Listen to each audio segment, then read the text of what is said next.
Saskatchewan's Minister of Education, Dustin Duncan, announced an immediate policy change in sexual health education. Some of the changes, well, parents can opt their children out of sex ed. Another change, students under 16 need their parents' permission to change their preferred pronoun at school. Now, some experts are calling this move to limit comprehensive sexual education learning concerning.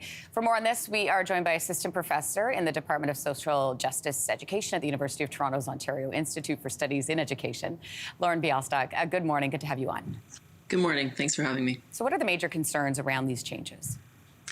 So these kinds of changes presume that parents are always best positioned to control young people's sexual health education and their choices about their gender and self-presentation. And that's just not always the case. We need schools and experts and people outside of the home to provide children with this kind of education and make sure that they're getting not just up-to-date, factual, comprehensive information, but the same information as their peers and the other people in their cohort.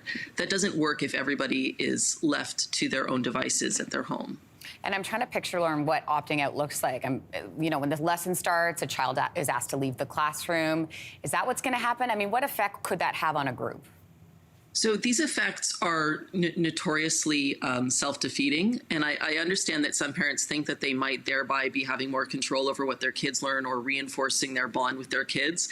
But actually, if you think about it, it tends to just identify the kids who are being opted out and stigmatize them, and it doesn't actually protect them, in air quotes, from the information that the parents think they shouldn't be getting. I mean, first of all, kids talk to each other. So the kids aren't there for an hour or a day or whatever, but then they come back together and they talk to each other. But that's always been the case. So opt-outs are self-defeating in that way. But much more importantly, it's incredibly naive to think that we can shelter or that we should shelter kids from the kind of information that experts and teachers provide in sexual health education classes. It's 2023. The kids have access to everything, accurate, inaccurate, positive, negative, and they're going to come across it whether they're looking for it or not.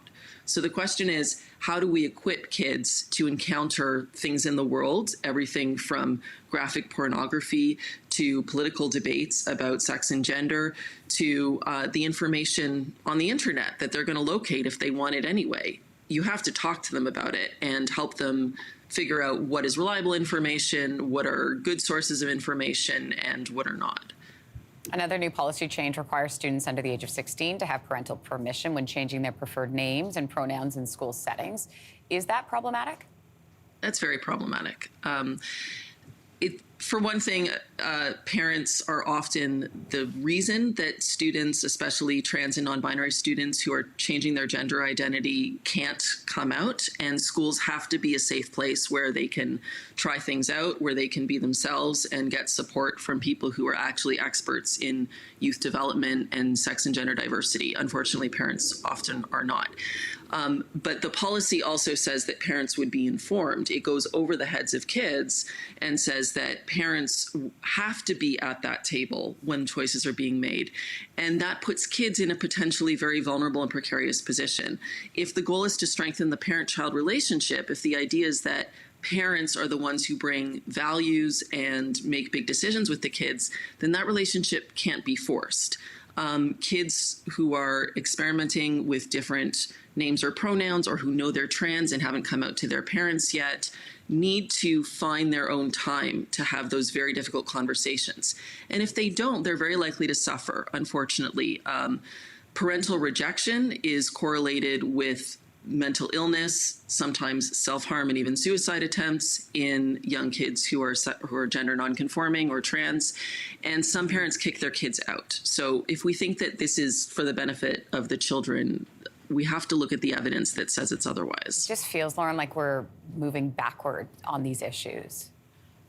In these two cases that you raised, we are moving backwards. I think there's progress in some places and regress in other places. I think it's kind of a confusing time, but certainly in these cases, this is regress that doesn't seem to serve any purpose. There's no evidence behind it. In fact, we have, decades of evidence now showing that comprehensive sex education is critical for young people's well-being, that it's impossible to shelter young kids from information even if we wanted to, just because of the world we live in, and that affirming young kids' gender identities, especially in the form of entirely social transition, which is completely reversible, like names and pronouns, is the way to support them. We know this. So it doesn't serve any purpose. I think it's very tragic to see that after all these years of action and progress, this is the direction that some policies are going in. Well, listen, Lauren, we appreciate your time this morning on this very important topic. Thank you. Thanks for speaking to me. Hey, thanks for watching. If you liked this, be sure to subscribe here, or you can check out more Your Morning videos right here.